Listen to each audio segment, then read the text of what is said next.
Question of the day. Question solve करने वाले हैं। देखो ये क्वेश्चन क्या दिया हुआ है। A planet of radius R equals to 1/10 of the radius of earth has the same mass density as of the earth.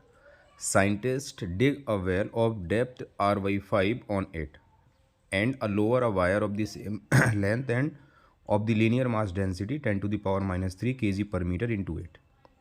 If the wire is not touching anywhere, the force applied at the top of the wire by a person holding it in place is radius of earth आपको given है, acceleration due to gravity ten लेनी है। तो जैसे कि हम radius of planet हमने मान लिया 1/10 ऑफ द रेडियस ऑफ अर्थ है। हमने रेडियस ऑफ अर्थ की वैल्यू रखी, तो रेडियस ऑफ प्लानेट इज 6 × 10⁵। जैसे कि हम लोग जानते हैं कि डेंसिटी के टर्म में जी का फॉर्मूला क्या होता है, 4/3 पाई आर रो इंटू जी। तो यहाँ बाकी सारे कांस्टेंट हो गए, तो G is directly proportional to R. तो G P upon G E equals to R P upon R E. R P means radius of the planet, R E means radius of earth. तो यहाँ से जो आपकी planet की gravitational acceleration हो गया, it is 1 metre per second square.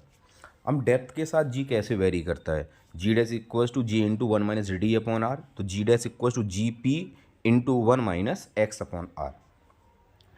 Mass per unit length कितना given है, 10 टू द पावर माइनस 3, उसे हमने लैम्डा मान लिया।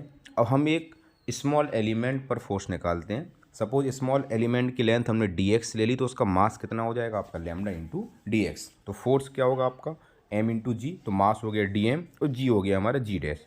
डी एम को लिख दिया हमने lambda into D X into G dash. तो लैम्डा इंटू डी एक्स, और यहाँ पर जी डैश की वैल्यू यहाँ से पुट कर दी हमने, G into 1 minus X upon R. हमें 0 से r/5 इसे हम इंटीग्रेट कर देंगे। हमने पूरा ये इंटीग्रेट किया, तो इंटीग्रेट करने के बाद हमारा जो आंसर आया, it comes out to be 108 Newton.